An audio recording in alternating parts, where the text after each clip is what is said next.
نبی اکرم صلی اللہ علیہ وآلہ وسلم کے داماد ہیں اور حضرت العاص بن ربی رضی اللہ تعالیٰ عنہ بدر کے قیدیوں میں رسول اللہ صلی اللہ علیہ وآلہ وسلم کے پاس قیدی بن کر آئے۔ نبی اکرم صلی اللہ علیہ وآلہ وسلم کی صاحبزادی حضرت زینب رضی اللہ تعالی عنہا جو حضرت خدیجہ الکبریٰ رضی اللہ تعالی عنہا کے بطن سے تھیں، آپ کی زوجیت میں تھیں۔ حضرت خدیجہ رضی اللہ تعالی عنہا العاص کی خالہ تھیں، ان کو بمنزلہ اولاد کے سمجھتی تھیں۔ خود حضرت خدیجہ رضی اللہ تعالی عنہا نے آپ صلی اللہ علیہ وآلہ وسلم سے کہہ کر بعثت سے قبل زینب رضی اللہ تعالی عنہا کا عقد العاص سے کیا تھا۔ العاص مالدار اور امانت دار اور بڑے تاجر تھے۔ بعثت کے بعد حضرت خدیجہ رضی اللہ تعالی عنہا اور آپ کی تمام صاحبزادیاں ایمان لائیں، مگر العاص شرک پر قائم رہے۔ قریش نے العاص پر بہت زور دیا کہ ابو لہب کے بیٹوں کی طرح تم بھی محمد کی بیٹی کو طلاق دے دو، جہاں چاہو گے وہاں تمہارا نکاح کر دیں گے، لیکن العاص نے صاف انکار کر دیا اور کہہ دیا کہ زینب جیسی شریف عورت کے مقابلے میں دنیا کی کسی عورت کو پسند نہیں کرتا۔ جب قریش جنگ بدر کے لیے روانہ ہوئے تو العاص بھی ان کے ہمراہ تھے، من جملہ اور لوگوں کے آپ بھی گرفتار ہوئے۔ اہل مکہ نے جب اپنے اپنے قیدیوں کا فدیہ روانہ کیا تو حضرت زینب نے اپنے شوہر العاص کے فدیہ میں اپنا وہ ہار جو حضرت خدیجہ رضی اللہ تعالی عنہا نے شادی کے وقت ان کو دیا تھا وہ فدیہ کے طور پر دے دیا۔ نبی اکرم صلی اللہ علیہ وآلہ وسلم نے جب اس ہار کو دیکھا تو اپنی زوجہ کا وہ ہار دیکھ کر آنکھیں آب دیدہ ہو گئیں، غم تازہ ہو گیا، اور صحابہ کرام رضوان اللہ علیہ مجمعین سے فرمایا اگر مناسب سمجھو تو اس ہار کو واپس کر دو اور اس قیدی کو چھوڑ دو۔ اس وقت تسلیم اور انقیاد کی گردنیں خم ہو گئیں، قیدی بھی رہا کر دیا گیا اور ہار بھی واپس ہو گیا، مگر رسول اللہ صلی اللہ علیہ وآلہ وسلم نے العاص سے یہ وعدہ لے لیا کہ مکہ پہنچ کر زینب کو مدینہ بھیج دیں۔ العاص نے مکہ پہنچ کر زینب کو مدینہ جانے کی اجازت دے دی اور اپنے بھائی کنانہ بن ربی کے ہمراہ روانہ کیا۔ کنانہ نے عین دوپہر کے وقت حضرت زینب رضی اللہ تعالی عنہا کو اونٹ پر سوار کرایا اور ہاتھ میں تیر کمان لی اور روانہ ہوئے۔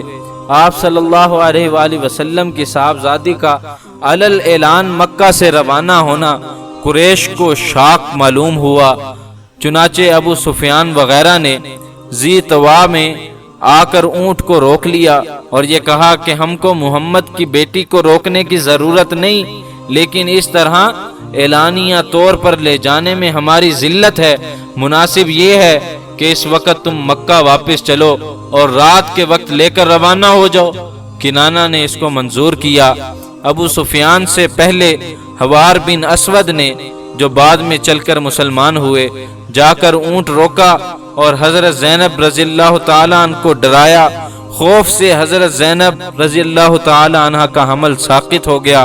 اس وقت کنانہ نے تیر کمان سنبھال لی اور یہ کہا کہ جو شخص اونٹ کے قریب بھی آئے گا تیروں سے اس کے جسم کو چھلنی کر دوں گا۔ الغرض کنانہ مکہ واپس آ گئے اور 2-3 راتیں گزرنے پر شب کو روانہ ہوئے۔ ادھر رسول اللہ صلی اللہ علیہ وآلہ وسلم نے زید بن حارثہ اور ایک انصاری صحابی رضی اللہ تعالیٰ عنہ کو حکم دیا کہ تم جا کر مقام بطن میں یا جج میں ٹھہرو، جب زینب آ جائیں تو ان کو اپنے ہمراہ لے آنا۔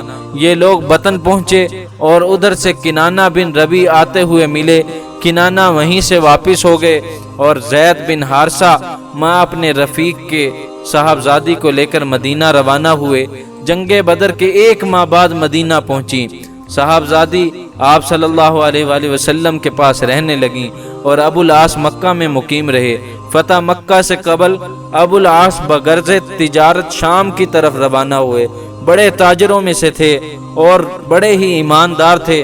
اہل مکہ نے آپ کو اپنی امانت و دیانت پر اعتماد اتنا تھا کہ ساری امانتیں آپ کے حوالے کی تھی اور اپنا مال اور سرمایہ بھی آپ کو دے رکھا تھا تاکہ آپ تجارت کریں۔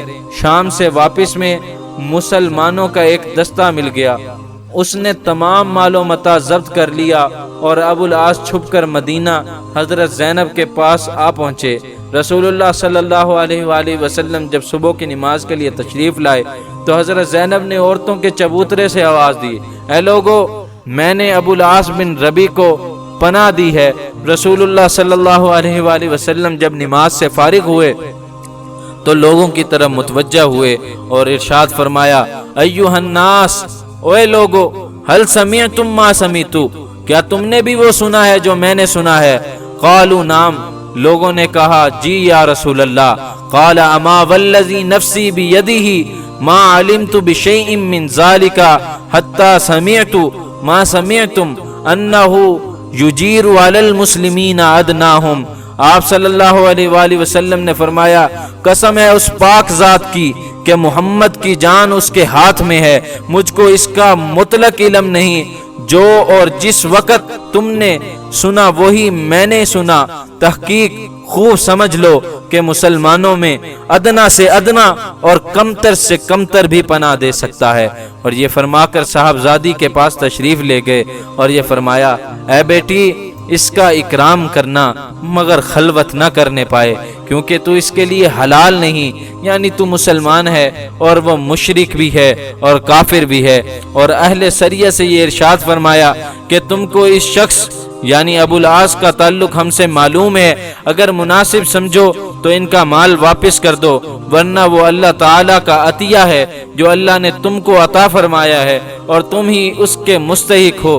یہ سنتے ہی صحابہ کرام رضوان اللہ علیہم اجمعین کی جان نثاری دیکھیے، کل مال واپس کر دیا۔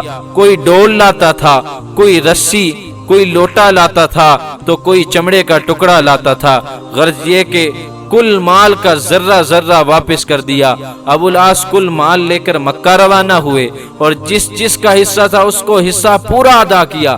جب شرکا کے حصے دے چکے تو فرمایا، یا معاشر قریش، اے گروہ قریش، هل بقی لأحد منکم عندی مال یاخذہ، کیا کسی کا کچھ مال میرے ذمہ باقی رہ گیا ہے جو اس نے وصول نہ کر لیا ہو؟ جب شرکا کے لوگوں نے کہا لا فجزاک اللہ خیرا فقد وجدناک وافیا کریما، نہیں، پس اللہ تجھ کو جزائے خیر دے، تحقیق ہم نے تجھ کو وفادار اور شریف پایا۔ قال فاشہد ان لا الہ الا اللہ وان محمدا عبدہ ورسولہ، میں گواہی دیتا ہوں کہ اللہ کے سوا کوئی معبود نہیں اور بے شک محمد صلی اللہ علیہ وآلہ وسلم اللہ کے بندے اور اس کے رسول ہیں۔ واللہ ما منعنی من الاسلام عنده الا تخوف ان آکل اموالکم فلما اداها اللہ الیکم وفرغت منها اسلمت۔ فرمایا حضرت ابو العاص رضی اللہ تعالی عنہ نے، میں اب تک اس لیے مسلمان نہیں ہوا تھا کہ لوگ یہ گمان نہ کر لیں کہ میں نے مال خانے کی خاطر اسلام قبول کر لیا ہے۔ جب اللہ نے تمہارا مال تم تک پہنچا دیا اور میں اس ذمہ داری سے سبکدوش ہو گیا تب مسلمان ہوا۔ بعد ازاں ابو العاص رضی اللہ تعالیٰ عنہ مکہ سے مدینہ چلے آئے۔ رسول اللہ صلی اللہ علیہ وآلہ وسلم نے پھر حضرت زینب کو آپ کی زوجیت میں دے دیا۔ مزید اس طرح کی اچھی ویڈیوز کے لیے ہمارے چینل دا میسنجر آف اللہ کو سبسکرائب کریں اور ثواب کی نیت سے اس ویڈیو کو زیادہ سے زیادہ شیئر کریں۔ جزاک اللہ۔